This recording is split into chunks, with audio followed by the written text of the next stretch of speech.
You know, I want to tell you guys about something since Christmas is right around the corner.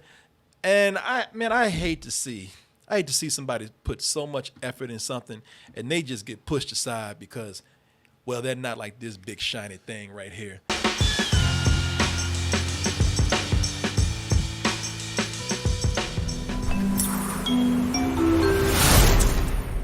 Tonight, I go with you. There's no need for you to come with me, really. Tonight, then. I ain't gonna even try to front, Martin, like dtmerch.com. Not making no segue. I'm telling you like it is. You know, Respect. I'm just telling Martin, I don't need to do no segue. I'm telling you truth. As the kids say, facts. Speak to me like a man. Like a man, Martin. I'm not gonna lie to you, Martin. I'm gonna tell you that classic black tee with the white logo, it don't change, but somehow it keeps getting better. I don't know how that works, but it does.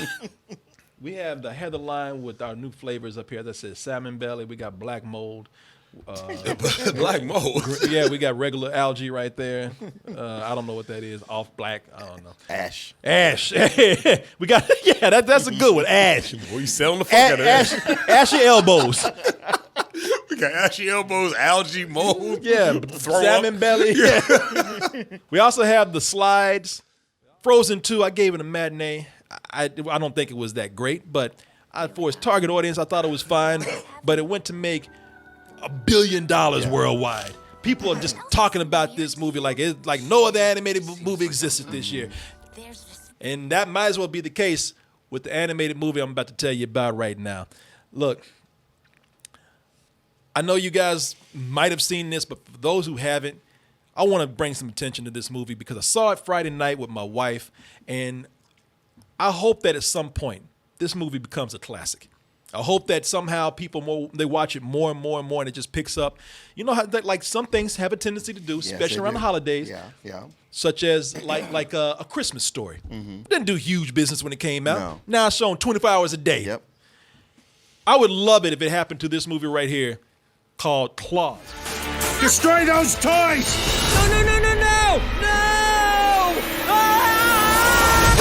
Ha! Eat our snow, you... They're not attached. I'm just saying Klaus. Klaus. Yeah. Klaus is what it's called. Now, you're looking at this trailer. Please don't judge this movie by this trailer. This trailer is not, I don't think this trailer sells this movie good at all. It doesn't really sell it, but it's not false.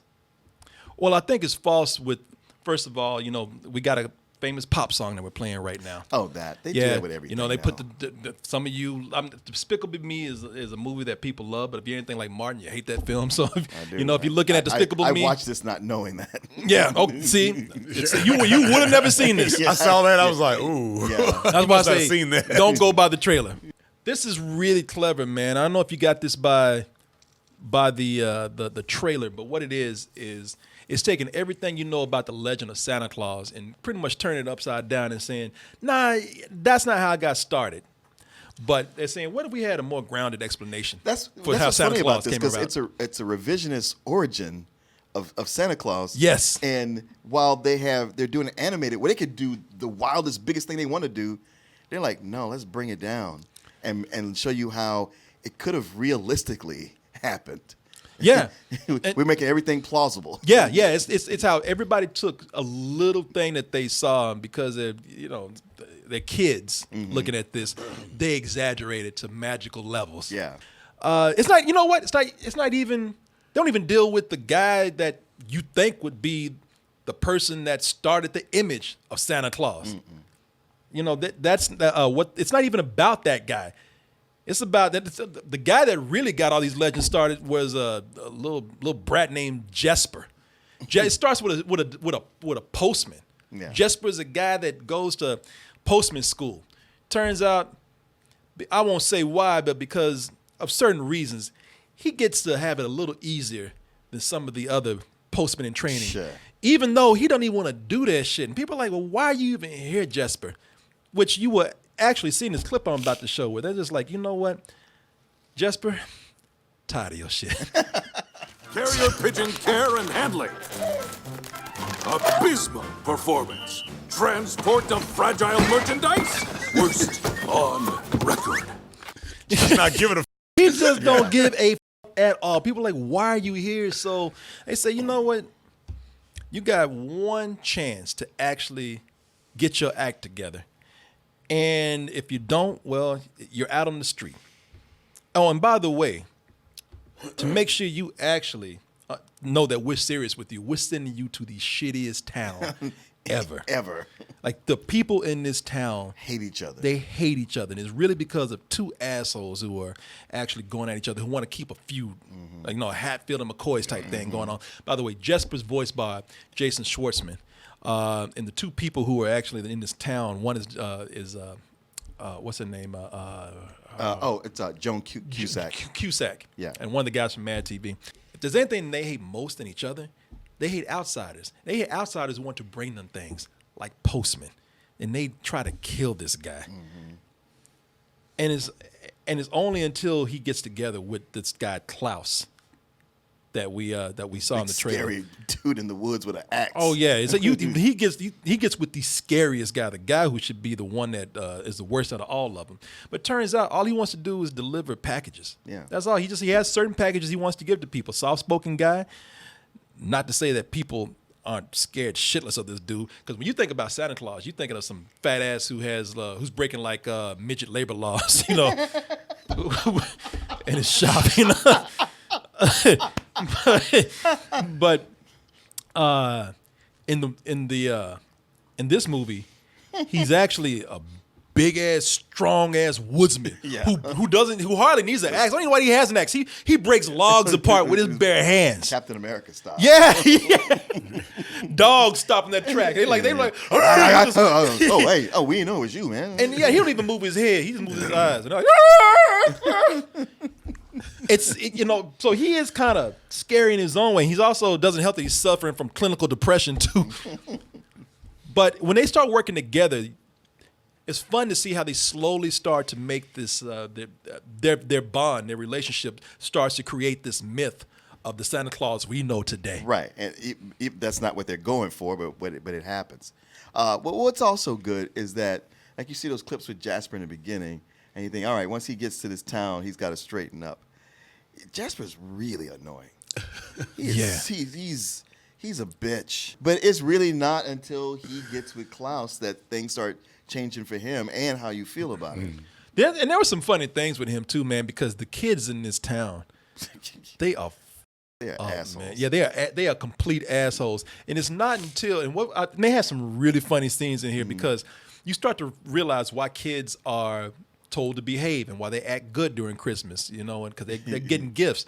But it's always that one asshole, who's going to push the limits, try to push your buttons. He's going to try to push that last button on you. Trust me, you do not want to be on the naughty list. So, you still want to throw that snowball? Oop. Bitch. They have really That was a cool. great little shot too. Yeah, Sorry, man. go ahead. It's full of No. stuff like that. Thank you for saying that, because that's what I want to say, man. This movie, what you think about the animation style in this, man? Well, it's gorgeous because it mixes the best of 2D animation and 3D animation. Yeah, Because near as I can tell, it's 3D animated, but they've mapped a 2D art over it. no, No. it's not 2D animated. Okay. This guy, the animator, Sergio Pablos, ex-Disney animator, came in during the second golden age of Disney. He worked on things like Aladdin and a few others from that period. That's why I was saying, Billy, that's why it kind of looks like some Disney style animation, because he's from Disney. He's trained in Disney. And the whole thing with the animation that you see here, what it is, they found a way to actually use lighting and shading techniques, and even a certain way of animating. Almost, I would say the basis of, like, this is the best way to say it, almost basis in Flash style animation, but being so complex with it. Them using that complexity along with the lighting and the shading gives this whole thing an appearance of 3D animation. But it's not. It probably looks like 3D because the 3D lighting effects on it. With what they're able to do with the camera, like that shot we just saw, that being able to 360 around. That's usually with a computer involved. There's probably like I'm sure they do it with objects like inanimate objects like vehicles and wagons and stuff like that, maybe homes and environments. But the characters are 2D. Unless I'm wrong, the characters are 2D animation. That's why I brought this up. Because I've seen stuff all the time. But with Batman the Animated Series, they would do that, use the 3D for the vehicles and the environment sometimes. But here, we just saw that shot where we're looking from one angle and the camera moves around to have the other character come, like swivel in front of us. Like I did with that snowball shot. Yeah, the snowball shot. That's the one I'm talking about. Well, if I'm correct, that's what was so fascinating about this. That's how I first found out about this, because they were using certain animation programs to use 2D animation and combine it with the lighting technique and the shading technique to give it the feeling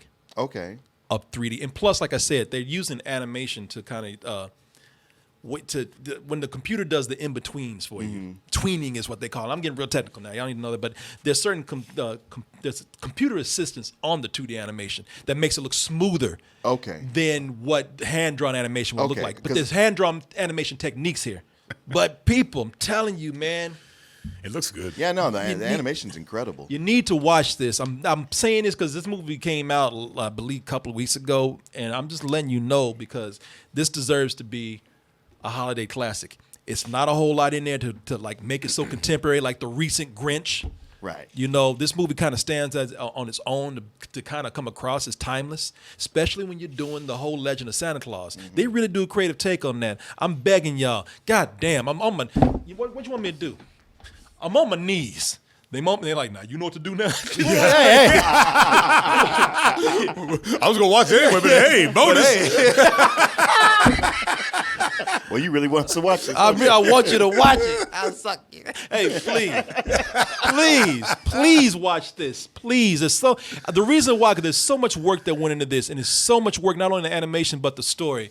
Really is one of the most imaginative Christmas specials I've seen, or Christmas movies, and I hate to see it go unseen or underappreciated because it didn't get a theatrical release and it got buried by some other stuff. I will say that for some, I guess the first half of it, I thought this animation is incredible, but I'm finding the whole thing a little cutesy, to be honest. And then it started winning me over. I didn't even realize it. At the end, my wife had come in, started watching with me, and it was another one where it got to the end and we were both like wiping our eyes. It's like, man, it got really touching by the time it was done. Well, it gets you, man. It starts out goofy, and then it's like Jojo Rabbit. Yeah, it starts out real goofy, and then the story actually gets really clever, and then at the end, highly emotional. Please, y'all. See, this right here is an example of why filmmakers don't like when Netflix buys their movies. Well, Netflix was the one because everybody turned it down. Oh, okay. They they had no choice. I know. Yeah, and Netflix. Thank you, Netflix. No, everybody saw this as too risky. Every studio this animation director went to, because it was 2D animation, and they got voices. J.K. Simmons, he voices Klaus. Quincy Jones' daughter, Rashida Jones. She's a school teacher in this, so he has some talent. But the studio said it's too risky. We don't know if we're going to make our money back or it's going to make any money compared to the 3D animation trend that's going on right now. So Netflix was the one that said, come on, baby, I got you. And the only thing I regret Netflix not really following through on it, maybe they did. I don't know. It's promoting it. They had talked about trying to do a small theatrical release like with The Irishman. Oh, yeah, so that this could be eligible for Best Animated Picture. Yeah. Yeah, Netflix. Hey, I know y'all want to talk shit about Netflix. I'm telling you, man. A lot of things you say about Netflix, but Netflix really does put a lot of projects out there. I read an article yesterday, and it was a guy saying, guys, I think it's time to give up Netflix. And again, there's things about it that really, I got some reasons why you should think about it. So I go to read it, and it's all about the shows he likes that aren't on there. Fuck you. It was the dumbest article I'd read in a long time. You could say that about anything. Yeah, it's like, well, with NBC, they're not going to have old episodes of Frasier anymore. It's like, all right, you spoiled brat. Shut up. Like, well, they won't be able to see The Office. It's like, all right, well, I can still keep Netflix, and they're doing original programming, but who cares about that? Wow. People besides Yes. you. Yeah. Shut up.